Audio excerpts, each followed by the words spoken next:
Welcome to Locky Top, everyone.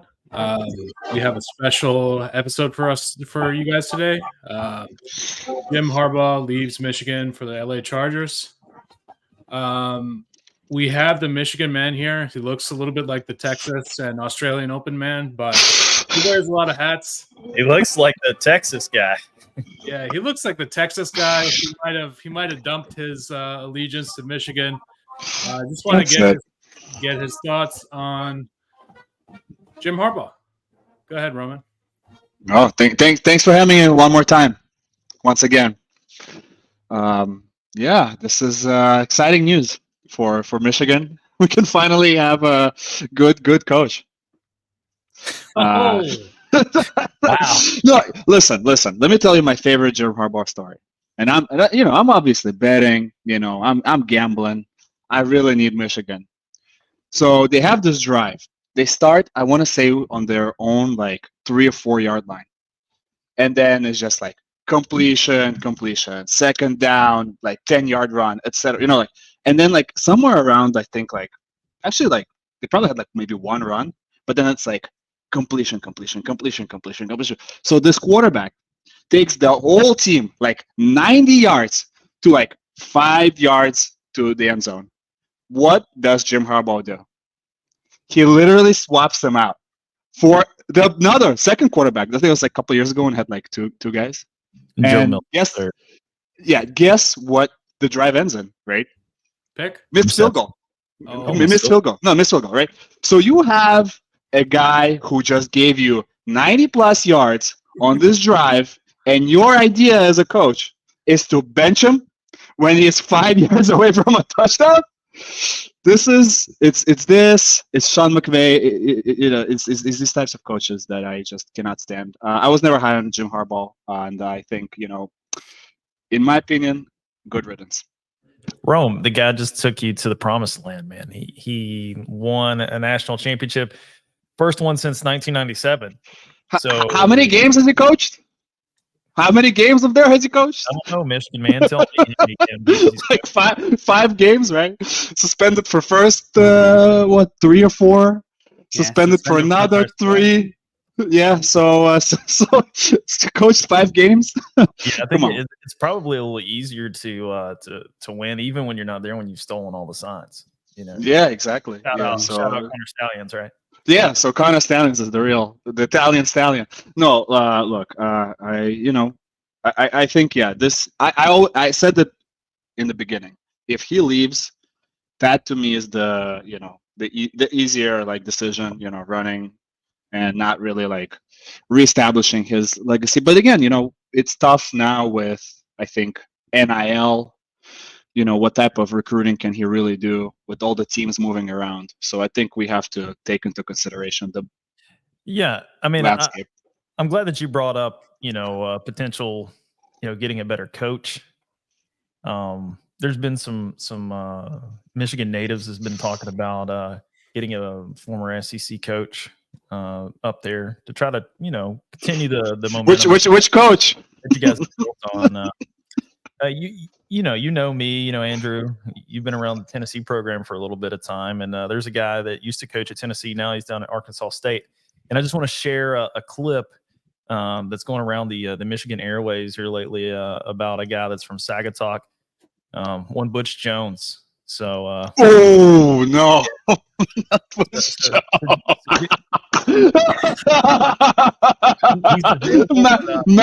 Master trolling today. Unbelievable. I'm gonna play something for you here, Roman. Give me just a moment. You guys doing me dirty. I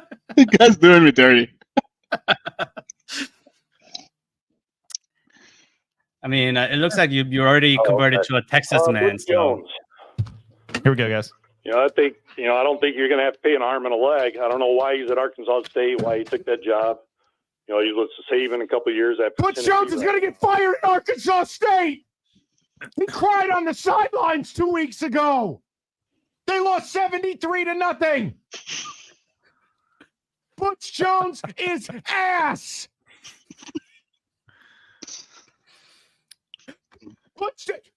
Lawrence Tech wouldn't hire Butch Jones. There you go, fellas. Butch Jones. Um, He's from Sagatuck. Remember that. yeah, Bring him home. Sagatuck, beautiful, beautiful place. Is there What- something in the what are your water thoughts? there that makes Yeah. them makes great coaches? It's one of these very, yeah, it's very like kind of white and pleasant and highly suburban, rich, upper class community. So I don't know what kind of coaches they make there. Maybe little league coaches. I don't know. So Roman, in all seriousness, like, who do you think that the Wolverines should hire? Should they just cut out the BS and hire Belichick? Like, Yeah, you took the words out of my mouth. I mean, I think we take Belichick. We'll take Nick Saban. We'll take you know, Nick Saban's not coming out of retirement to coach you clowns. Not happening. no. Let me see.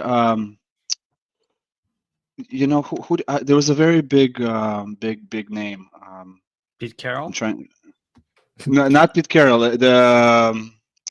You guys continue. I'll tell you who I want. I was thinking about it. It was the guy that was filling in for not Connor Stallions, but the offensive coordinator for Michigan, the guy that cried after you guys beat Penn State. Sharon Moore. Yeah. Sharon Moore. So Vegas, yeah, seems like a real leader of men there. You know, Vegas on has national the TV. odds at Sharon Moore being the favorite at plus 200. Then Brian Kelly, Matt Campbell, Clayman, Fleck, Eli Drinkwitz, they're all plus 1,000. So that's who they think. But I mean, I think these guys are B plus coaches at best. Like, they don't have any brand value associated to them. Like, that is on brand for Michigan. yeah. I'm just saying, like, maybe, you know, you're trying to replace a massive figurehead. Kind of similar to Nick Saban leaving, honestly. Similar kind of, you know, cachet. Do you want to do it with like the coach of Kansas State or Minnesota? I don't know if that makes sense. And do you have any thoughts? Not sure who's gonna be the new coach, but I think the Brian Kelly would be an interesting choice because it's going to start a big debate in the college football world. So, you know, he's been at LSU, he was at Notre Dame. Now, if he gets the Michigan job, does he accept it?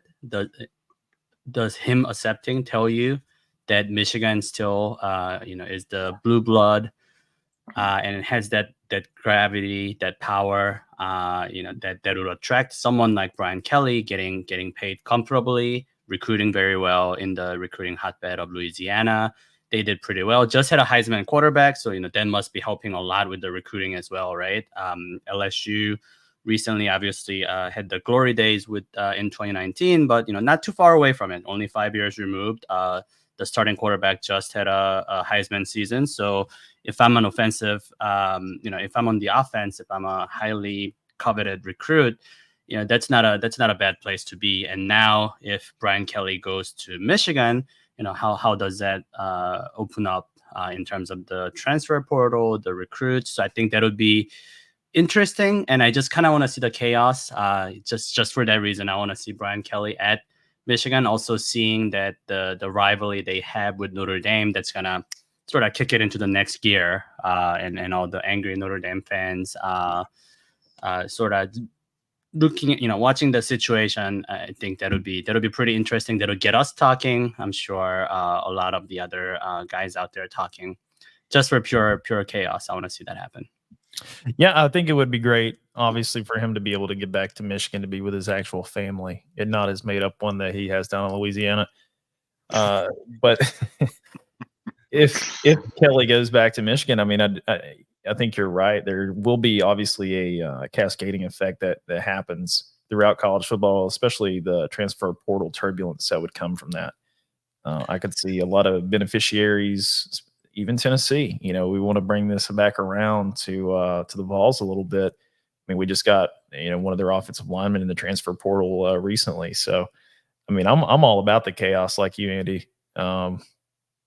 You know, let Brian Kelly go up to LSU, and you know, we'll continue to raid that transfer portal. So, Yeah, I just want to Yeah. see some butterfly effect, Yeah. and see if Roman has any other shirts other than Michigan, Texas, and some I other knew you guys are bandwagon. gonna do me dirty today. I knew you're gonna do me dirty and play that goddamn Butch Jones.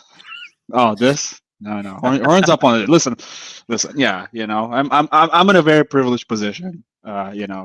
Having a Michigan wife and Yeah, fair weather Sam. living in Austin. So I get it. I get to pick every year.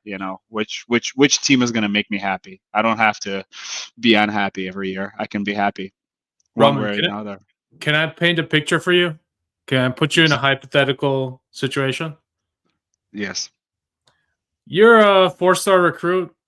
You were recruited by Jim Harbaugh. You play wide receiver, let's say. Are you still going to Michigan? Are you going to decommit? What would be some things that are in your mind right now as someone who's just freshly recruited by Harbaugh, ready to step on the field, be a freshman? What are you considering? You going across into enemy territory? You getting those eyes bucked, or what are you doing? I mean, I think that's a good question, but I also think that question is broader in its scope than what you're getting at, because I think right now this whole NIL is probably just changing how the recruiting game is working anyway. And Michigan is a good school to go to because if they can pay, I mean, Michigan is the only game in town right now. Well, okay, you have if you really think about like that whole area up there, MSU is trash. You have, maybe Lions this year, but What do you there think isn't much. What do you think Hmm? makes Michigan State trash in comparison now that Harbaugh's gone? What makes them trash? I mean, they were No, they're just a trash school. from I mean, being like in they're this. a trash school. Like just start to finish, right? Academically, the type of people that go there. No, I mean this is obviously like this is a big part of the debate, but believe me, it is by far like it's the Michigan rejects that go to MSU. That's the truth, right? So Michigan is the number one game in town. It is a school where if you do go there in Michigan, you're going to be on all the billboards, everyone's TVs, so on and so forth. I mean, you'll find more like Ohio transplants waving Ohio State flags in Michigan than you will MSU fans in some areas, and you're definitely not in the nice neighborhoods. Now there's people in the nice neighborhoods aren't putting like go MSU flags out of their front yard. Like they don't want to be embarrassing the family that their kids couldn't get into Michigan because these are state schools. These are state schools. Parents are sending their kids for the tuition, for the in-state tuition. So there's really no difference between MSU and Michigan in that perspective. The only difference is were your grades good enough, and the kids that go to MSU, I mean, those grades ain't good. I mean, Andy will know this. Naveen will know this. MSU is not like Michigan. Sometimes is even like a target school for some universities to recruit right out of the Ross business program, for example, in finance. No one is recruiting anyone from MSU ever. So it's objectively a worse college to go to. So if you wanted to be on the front page of a big program in a, let's say, a smaller market, like then you could definitely go to Michigan and get paid and get your name on every little poster, or, every little TV ad, and make that money. I think that's probably where the game itself is going when it comes with college recruiting. So and that's why I think we're sort of seeing some of these juggernauts leaving, because what was Nick Saban's like big advantage? I mean, the guy would show up to players' houses on Thanksgiving, do the little dance with them in the living room, et cetera, et cetera. That doesn't mean nothing now, right? When you can just get paid to go wherever. So maybe he's seeing that his time has come, and maybe Harbaugh is seeing the same thing. I think Harbaugh is trying to escape any type of penalties that he would have gotten from the whole Connor Stallions sign cheating or sign stealing cheating thing that was going on there. So yeah. I don't much blame him getting out of town. I probably would have done the same thing. Win the Natty, he's giving back to his university, to the fans. He promised them like, hey, we're going to come back and win.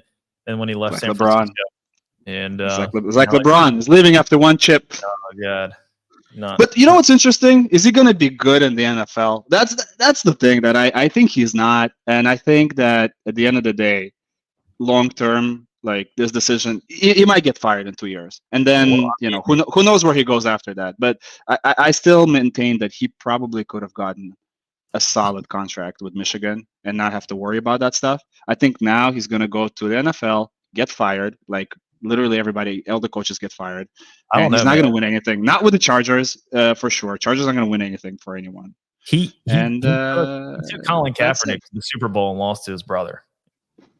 With so I think he was pretty successful in the NFL. I mean, you don't make it to the Super Bowl on accident if you're a bad coach, but he didn't have the best quarterback, Colin Kaepernick, either. I mean, I know that's debatable depending on what spectrum of social justice you're on these days, but I really don't think Colin Kaepernick was the linchpin to success. I think it probably had to do more with Jim Harbaugh, and I think that's why he was such a polarizing hire when Michigan brought him back. So it was kind of the same song and dance like Nick Saban. I mean, Naveen, I think, you commented on it a little bit earlier. He compared, him leaving Michigan kind of like Alabama's situation with Nick Saban retiring, but we both know those are not equal things. Obviously, Nick Saban has 6 national titles at Alabama to the 1 at Michigan for Harbaugh, but I still think it's kind of similar. Roman, let me ask you this: what do you think Michigan's record will be in the next upcoming season? And have you completely jumped ship to Texas? Archie. Fans need to know. Arch, Quinn Ewers, who's gonna be the apple of your eye? Who are you gonna pile on? What are your thoughts, really? Michigan is always good to pile on. Texas is good to pile the overs. It's going to probably continue being a good overplay, but we have to see. I mean, it will all depend on the defense, right? The defense really was the key player this year. There's going to be a lot of departures, so we have to see. We have to see the roster. I don't, and that's the thing too, right? Like, this roster in Michigan this year was a function of the roster they built up from last year. So that's that really was the real reason to Michigan's success, I think. So that's not going to be the case next year. So but then again, they can now take it with the whole we got to rebuild, et cetera. So we'll see. But and then competition too, right? I mean, we're not going to see as good of a competitive landscape, and it just doesn't look like it. Like, what did it look like this year? We all know the scheduling, right? How it went down. There was absolutely nothing on the schedule. Is Penn State going to be good this upcoming year? Probably not. I mean, who are they going to play? So to say that Michigan could easily, lose 2 games, maybe again, is highly likely. I mean, whether they make the Natty again, that's a good question, but we're going to 6 team, right? 12 team, right, next year? 12-team playoff. Yeah, and you right. remember I think to ask to get to the 12-team playoff, you have to be at least 9-3. I don't see Michigan getting to more than 8 wins next season. They're just going to get plagued by the transfers coming out of there. That's the thing. They're not going to play anybody. They're not going to. But we can pull up their schedule now, right? Can we? Can we toss it in there for fun? Yeah, sure. Yeah, but gotta remember that it's also Pac-12. Like Pac-12 and Big Ten merged, basically. All right, so I have the schedule in front of me. So they opened their season versus Fresno State, and then they play Texas at home. Loss. Arkansas State. Oh, Butch Jones coming to town. Butch Jones might do a coach swap. Butch Jones is coming to town. Potentially a revenge game against his former team after he leaves Arkansas State. That'll be fun. Yeah, rematch made it happen. They'll host. So they play 5 straight home games to begin the season. So it is there we go. State, Texas, Arkansas State, USC, Andy, Southern Cal. who do you have? Who do you have with Texas and Michigan? Who's winning that game? Texas. Texas, right? Yeah, Texas early in the season is super So strong. Rome, are you wearing your maize and blue, or what do you? I'll do what Naveen likes to do, is to wear the little double situation, little Texas Texas why underneath, the little Michigan on the top. Why Just you take it calling off. my man out? The Wrong- wrong orange. Wrong Naveen orange, is sir. loyal to Orange. the UT, the only UT, right? Yeah. Now in basketball, we've talked about that. That's a little bit different, but I digress. Go ahead, go on with the schedule, Andy. Thanks. Let's see. Minnesota. So that's definitely a W. At Washington. Lost. We don't know who's going to Washington, though, right? So yeah. Washington is gonna have a. It's a loss. At Illinois. Versus Michigan State at home. Versus Oregon at home. Loss. At Indiana. Versus Loss. Northwestern at home, and then Ohio State at the Horseshoe. Big ass whooping coming from OSU. So maybe. Yeah, they So do right not there, play I'm Penn counting State two this losses, year. 8 and So 4 that's right there. that's No, but probably a look at good this. thing. They are. Hold on a second. Hold on a second. They have what, 3 away games the entire year at Washington, at Illinois. Okay, and Illinois, Indiana is not even like that much of an away game. Four away games. 4 away games, of at which Washington, one, at which is a real Illinois, away game. That's tough to play. At Illinois, that's not an away game. That's not an away game. Indiana, That's not an away game. and then Ohio State. That's a real. That's not an away game, basically. These are all bus trip games. Ohio State. These are, well, okay, whatever. Sure, Ohio State is a bit of an away game, but but okay, they're gonna end up 10-3. I mean, who are they gonna lose to? At Washington, they're gonna lose. To Washington to Texas. Ohio State. And, No, but before Ohio State, They might not even lose any of those games, guys. Like all those quarterbacks. I mean, other than Texas, all Who those is going to be quarterbacks. on Michigan's No team? Caleb Who Williams. stays? Who's staying on Yeah. Michigan's team? But we don't know. But that's the thing. Like, who's staying on these other teams? Like Fresno's. Like, no one is staying on any of these other teams either. Well, Texas has real quarterbacks, right? Yeah, Texas is gonna win. two of Texas is them. gonna win. Are you That's guys a win. playing Penn State? Is Michigan playing Penn State? No, they're not playing Yeah, Penn State. you're lucky because they're going to come in there and clap your cheeks if that. I think you got to do a look ahead line. Just take Texas right now. Just book it. Put it in your Are you bookie. guys still, are they getting rid of the divisions in the Big Ten now with the addition of all the Pac-12 teams? Okay, that makes sense. I was wondering why you weren't playing Penn State. Yeah. So it's kind of the same. as the Oregon SEC has going away. a quarterback now. Yeah. So Oregon, Washington, Ohio State. But Oregon at home. I And mean, Texas. Oregon, it doesn't travel well. There's Oregon Michigan went to to mark it down right now. Oregon Naveen. traveled to Ohio State and Right. beat their ass a couple of years ago. Run this back in November. Yeah.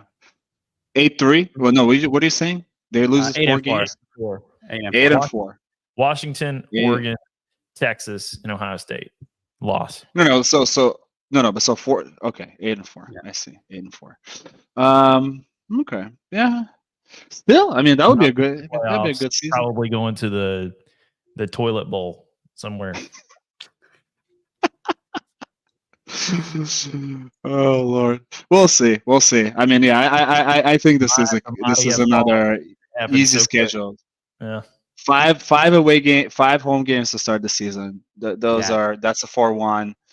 I mean, maybe they lose at Washington, and then there's a bye week, and then I don't know. Illinois, Michigan State, WW, Oregon, maybe. I don't know. Yeah, maybe 4 losses, but gonna be interesting. September 7th, Texas, Michigan. That's gonna be good. So I'll let you guys know. Yeah, I'll are you let you guys planning to be there? Yeah, I'm gonna be in Texas. Actually, September. No, I'll be in Texas. So, But the game is at probably. Michigan, so you should fly. The game is back. at Michigan. Yeah, but yeah, I usually go for November. Yeah, maybe go to Michigan. September 7th. Could be good. I wouldn't waste the money. It's gonna be rough, man. Like I mean, obviously, you look at you. You're here with your burnt orange hook'em shit on, and so you know what Parch Manning. Of course I know. Of course I know. No, know what Texas. You go up there Yeah, and do Texas is looking good. JMD. Burnt orange. Bump, set, hook 'em. Game, Yeah. set, match. Alcaraz. Yeah, Punter. that's a great segue to the calendar picks. God damn. Go ahead, Naveen. Let's wrap it up and close it out with that. Sure. So, I mean, does Roman know anything about tennis? I think that's a real He question. knows about as Like, much about tennis as he does college football. yeah, I mean, I think What do I know less of? College football or tennis? tennis, Tennis, like, it seems you're- like. tennis, you're good until the fourth round, and then quarterfinal Roman comes into your brain. Maybe you're not getting reception in those Connor Stallions headphones, so you don't know. But man, it's just like opposite world, bizarro world. It's okay. I mean, you're also just like backing a 21-year-old kid, so it's very tough. Like I think you were spot on about the mentality this time. I'll give you credit on that. That was a good take. Nobody's really talking about it. But man, you lose to someone in the quarterfinals, it's okay. You lose to Zverev in the quarterfinals, That's I lose terrible. a lot of respect for you. Yeah, So I'll let you that's talk terrible. about your boy. Yeah, you might not be eating chorizo this whole year, so just fill me in about your boy, man. Yeah. Look, that I forgot who said it, but that plus 900 on Medvedev, it was I the said it, thing yeah. to take. Yeah, that was the thing to take. I mean, now I don't know what it is now, but it's obvious that he should be the second. I think he should be the second highest pick in there with the second highest odds, or second lowest odds. And yeah, we have tomorrow at 7. We have Djokovic Sinner, right? Yep. That's right. Yeah, 7 o'clock Eastern, right? Looks like so. Gonna be a great match. I highly recommend to anyone who's never seen a full tennis match, who's never been interested in a tennis match. This is a good time to watch some of the end of Djokovic, right? I mean, it's hard to. It's probably hard for someone to go and like rewatch some tennis matches. I mean, obviously, and if you were to sit down and just rewatch something, you're probably rewatching that fantastic Nadal Federer Wimbledon. But if someone wanted to see Djokovic play a 5-setter, this is as good a time as any. Plus 500. 7 o'clock. Yeah, that's the new value pick. So I think maybe this is a good one because if he beats Zverev, that's definitely and here's the thing too, right? He's favored to beat Zverev, right? So you almost kind of like parlaying that plus 500 right into the next round anyway, because you're assuming that the favorite wins here, and you end up with a plus 500 Medvedev versus Djokovic, and their head to head is not as bad. So we can. Who do you think? Let's say Djokovic loses to Sinner Medvedev. What would you think? I think that's the match of the year. Honestly, like that would be sick.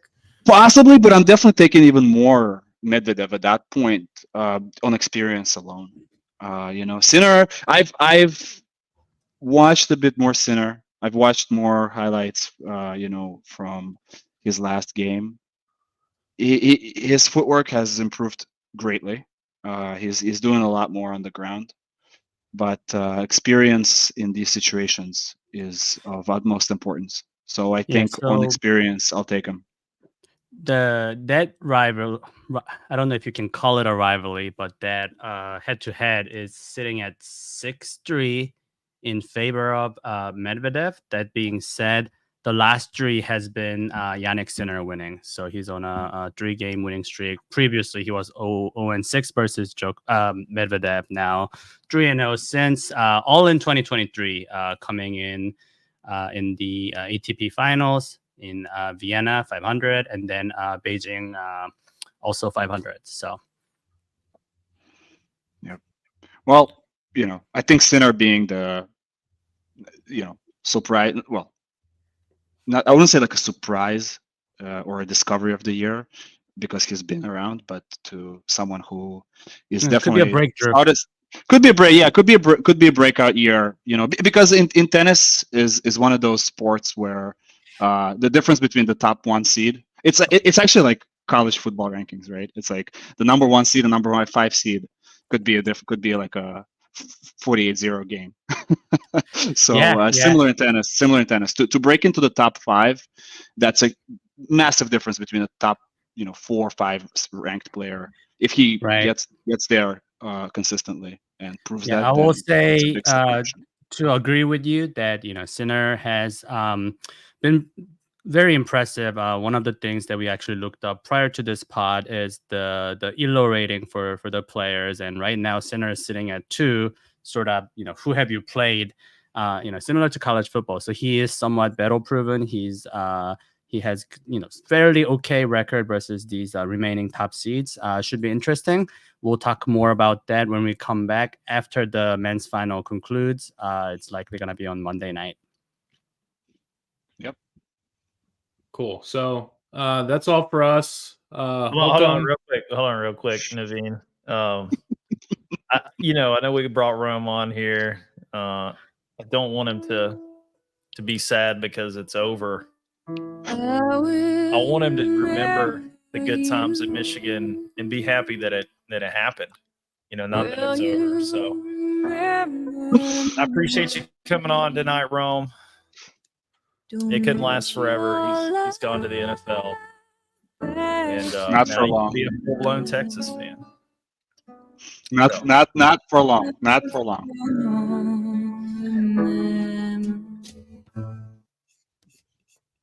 All right, top out, boys.